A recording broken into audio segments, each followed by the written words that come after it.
akhir-akhir ini lagi marah nih Pak untuk kasus kayak yang barusan lalu kan pemalsuan materai Pak ya.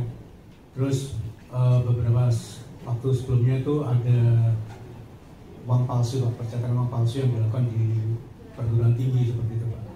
Nah ini tadi kalau Pak Ali tadi menyinggung soal green printing ini, saya penasaran apakah dari PPG ini ada semacam campaign, semacam responsible printing lah Pak. Jadi istilahnya ini apa ya, ada semacam pembahasan untuk membatasi terjadinya pemalsuan apa ya, surat-surat berharga dan dokumen sebagainya. Ini seperti apa dari PPGI merespon seperti ini? Terima kasih. Ya, terima kasih Pak Indra.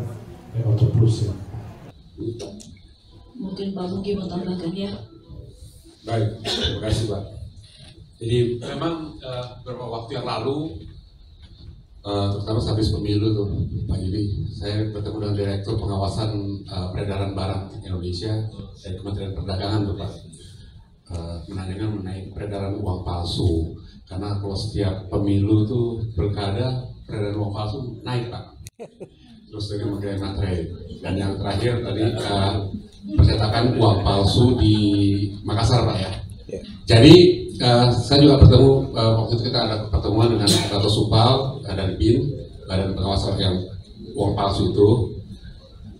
Yang pasti saya pas ditanya saya jawab bahwa yang cetak itu bukan anggota kami Pak. Jadi pasti rata-rata pencetakan itu pencetakan di rumah atau kayak itu di dalam kampus, bukan dalam bentuk badan usaha. Jadi kalau dari Dato Supal bilang kualitasnya itu Pak sebenarnya jauh dari yang asli.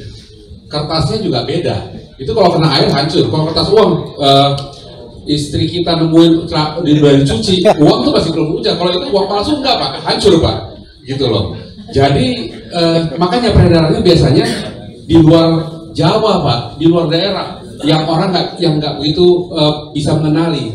Kayak kemarin yang ketangkap di Lipo Mall Kemang, mantan artis, bawa uang palsu Pak. Yeah. Orang penjaga toko di situ udah tahu ini uang palsu, makanya langsung ketangkap Pak. Jadi rata-rata ketangkap karena memang kualitasnya jauh Pak dari asli. Secara kasat mata kalau orang di perkotaan kota besar atau yang sudah sudah ini bisa melihat bahwa itu pencetakannya itu beda dengan yang asli gitu loh. Cuman kalau di daerah mungkin apa ya, itu banyak terjadi ya bisa terjadi gitu loh ya. Jadi langkah-langkah yang kita lakukan selain pertemuan dan selalu mengimbau teman-teman anggota percetakan bahwa itu memang di luar kuasa kami karena orang sekarang bebas Pak masukin mesin cetak, mesin digital juga bisa dipakai buat nyetak uang palsu beberapa tahapan, apalagi kalau mesin cetak offset itu bisa harus melakukan beberapa tahapan.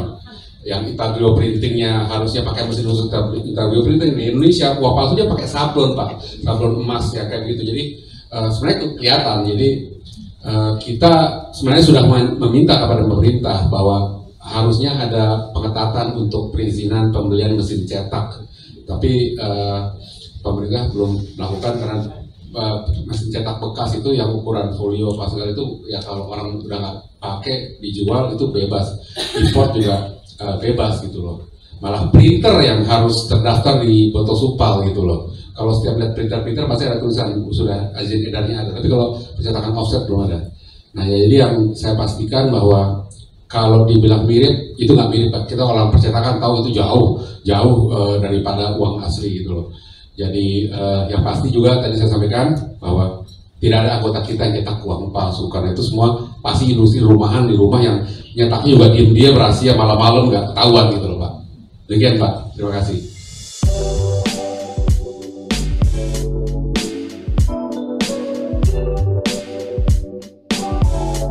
Hitung mundur untuk prosesi pemotongan pita ini, baik bersama-sama Bapak Ibu.